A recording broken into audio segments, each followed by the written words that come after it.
ಆಶಾ ಕಾರ್ಯಕರ್ತೆಯರ ಬಳಿಕ ವಿವಿಧ ಬೇಡಿಕೆ ಈಡೇರಿಕೆಗೆ ಆಗ್ರಹಿಸಿ ಸರ್ಕಾರದ ವಿರುದ್ಧ ಅಂಗನವಾಡಿ ಕಾರ್ಯಕರ್ತೆಯರು ಸಿಡಿದೆದ್ದಿದ್ದಾರೆ. 10,000 ಅಂಗನವಾಡಿ ಕಾರ್ಯಕರ್ತೆಯರು ಬೆಂಗಳೂರಿನ ಫ್ರೀಡಂ ಪಾರ್ಕ್ನಲ್ಲಿ ರಾತ್ರಿ ಅಹೋರಾತ್ರಿ ಧರಣಿಯನ್ನ ಮಾಡುತ್ತಿದ್ದಾರೆ. ಕಾರ್ಯಕರ್ತೆಯರಿಗೆ 25,000, ಸಹಾಯಕರಿಗೆ 11,000ಕ್ಕೆ ಹೆಚ್ಚಳಕ್ಕೆ ಆಗ್ರಹ ಕೇಳಿ ಬಂದಿದ್ದು, ರಾಜ್ಯದ ವಿವಿಧ ಭಾಗಗಳಿಂದ ಆಗಮಿಸಿರುವ ಕಾರ್ಯಕರ್ತೆಯರು ಅಹೋರಾತ್ರಿ ಧರಣಿ ನಡೆಸ್ತಾ ಇದ್ದಾರೆ. ಕನಿಷ್ಠ ವೇತನ ನೀಡುವವರೆಗೂ ಕೂಡ ಈ ಧರಣಿ ನಿಲ್ಲುವುದಿಲ್ಲ ಅಂತ ಹೇಳಿ ಪಟ್ಟು ಹಿಡಿದಿದ್ದಾರೆ. ಗದಗದಲ್ಲಿ ಅಯ್ಯಪ್ಪ ದರ್ಶನ ಪಡೆದ ಮಾಲಧಾರಿಯೊಬ್ಬರು ನಾಪತ್ತೆಯಾಗಿದ್ದಾನೆ. ನರಗುಂದ ತಾಲೂಕಿನ ಕಣಿಕೊಪ್ಪ ಗ್ರಾಮದ ಹನುಮರೆಡ್ಡಿ ನಾಪತ್ತೆಯಾಗಿರೋದು. ಗ್ರಾಮದ ಮಾಲಧಾರಿಗಳೊಂದಿಗೆ ಶಬರಿಮಲೆಗೆ ಜನವರಿ 7ರಂದು ಹನುಮರೆಡ್ಡಿ ಹೋಗಿದ್ರು. ಕೇರಳದ ಅಯ್ಯಪ್ಪ ದೇಗುಲದಲ್ಲಿ ಮೊಬೈಲ್ ಸ್ವಿಚ್ ಆಫ್ ಆದ ಕಾರಣ ಗೆಳೆಯರಿಗೆ ಈತ ಸಿಕ್ಕಿಲ್ಲ. ಹನುಮರೆಡ್ಡಿಗಾಗಿ ಹೆತ್ತ ತಾಯಿ ಕಾದು ಕುಳಿತಿದ್ದಾರೆ. ಕೇರಳ ಪೊಲೀಸರು ಆದಷ್ಟು ಬೇಗ ಮಗನ ಹುಡುಕಿಕೊಡಬೇಕು ಅಂತ ಕುಟುಂಬಸ್ಥರು ಮನವಿಯನ್ನ ಮಾಡಿಕೊಂಡಿದ್ದಾರೆ. ಉತ್ತರ ಕನ್ನಡ ಜಿಲ್ಲೆಯಲ್ಲಿ ಕಾರಿನಲ್ಲಿ ಕಂತೆ ನೋಟು ಪತ್ತೆಯಾಗಿದೆ. ಅಂಕೋಲ ತಾಲೂಕಿನ ರಾಮನಗುಳಿ ಬಳಿ 1 ಕೋಟಿಗೂ ಅಧಿಕ ಹಣ ಇರೋದು ಪತ್ತೆಯಾಗಿದೆ. ಸದ್ಯ ಕಾರಿನ ನಂಬರ್ ಪರಿಶೀಲನೆ ಮಾಡಿದಾಗ ಈ ಕಾರು ಮಡಿಕೇರಿಯದ್ದು ಅಂತ ತಿಳಿದು ಬಂದಿದೆ. ಅಂಕೋಲ ಪೊಲೀಸರು ಈಗ ತನಿಖೆಯನ್ನ ಕೈಗೊಂಡಿದ್ದಾರೆ. ಚಿತ್ರದುರ್ಗದಲ್ಲಿ ದುಷ್ಕರ್ಮಿಯೊಬ್ಬ ಮಹಿಳೆಯ ಮೇಲೆ ಕಲ್ಲು ಎತ್ತಿ ಹಾಕಿ ಚಿನ್ನಾಭರಣ ದೋಚಿದ್ದಾನೆ.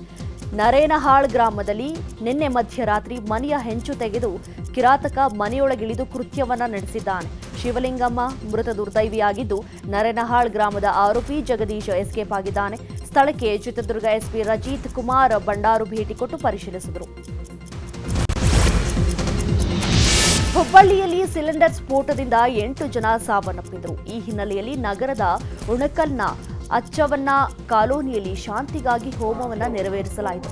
ಮೃತರ ಆತ್ಮಕ್ಕೆ ಶಾಂತಿ ಕೋರುವ ಹಿನ್ನೆಲೆಯಲ್ಲಿ 2 ದಿನಗಳ ಕಾಲ ಸಾಮೂಹಿಕ ಹೋಮ ಹವನ ನಡೆಸಲಾಗ್ತಾ ಇದೆ.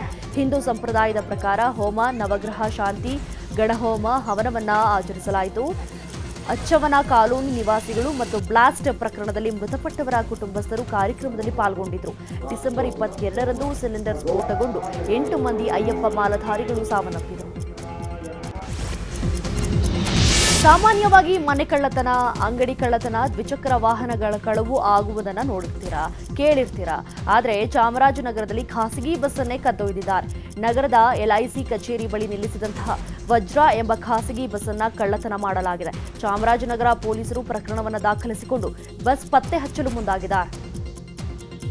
ಮೊಬೈಲ್ನಲ್ಲಿ ರೀಲ್ಸ್ ನೋಡ್ತಾ ಸರ್ಕಾರಿ ಬಸ್ ಚಾಲಕ ಬಸ್ ಚಾಲನೆ ಮಾಡುತ್ತಿರುವ ವಿಡಿಯೋ ಸಾಮಾಜಿಕ ಜಾಲತಾಣದಲ್ಲಿ ವೈರಲ್ ಆಗಿದೆ. ಕೋಲಾರದಿಂದ ಪಾವಗಡ ಮಾರ್ಗದ ಬಸ್ನಲ್ಲಿ ತೆರಳುವ ವೇಳೆ ಚಾಲಕ ಮೊಬೈಲ್ನಲ್ಲಿ ರೀಲ್ಸ್ ನೋಡುತ್ತಲೇ ಬಸ್ ಚಲಾಯಿಸುತ್ತಿದ್ದಾರೆ.